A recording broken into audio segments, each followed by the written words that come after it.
जय जगन्नाथ सांग मैंने आसीच एक ब्रेकिंग न्यूज। बेंगल रे दुष्कर्म विरोधी अपराजिता बिल पारित।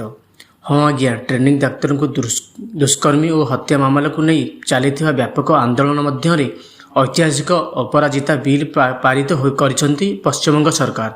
आज बेंगलर ममता बानार्जी तृणमूल कांग्रेस सरकार दुष्कर्म विरोधी अपराजिता बिल पारित करिसेंती। यह पश्चिमबंग देशर प्रथम राज्य भाव दुष्कर्म, गणदुष्कर्म और यौन निर्यातना अपराध सहित जड़ित केन्द्रीय आईन में संशोधन आनी।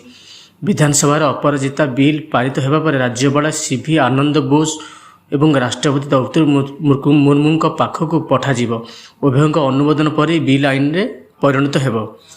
अपराजिता बिल महिला और शिशु बिल पश्चिमबंग आपराधिक आईन संशोधन 2024 अनुसार दुष्कर्म और हत्या मामलें दोषी को मृत्युदंड में दंडित कर।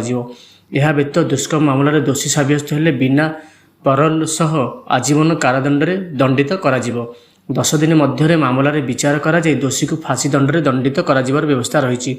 सेपटे यही बिल पारित होगा पर मुख्यमंत्री ममता बानार्जी यह एक ऐतिहासिक एवं मॉडल बोली कहते। से यही बिल सरकारी चालित आरजी कर मेडिकल कॉलेज हॉस्पिटल दुष्कर्म हत्यार शिकार होता ट्रेनिंग डाक्तर श्रद्धांजलि स्वरूप आरजी कर हॉस्पिटल जघन्य हत्याकांड को नहीं चली आंदोलन मध्य विधानसभा 2 दिनिकिया स्वतंत्र अधिवेशन बसी। सोमवार आलोचना पर आज मंगलवार बेंगल आंटी रेप बिल व दुष्कर्म विरोधी बिल अपराजिता पारित होईछि। विजयी यह समर्थन जनाई। आज ब्रेकिंग खबर को ये समाप्त करुच्ची। जय जगन्नाथ, धन्यवाद।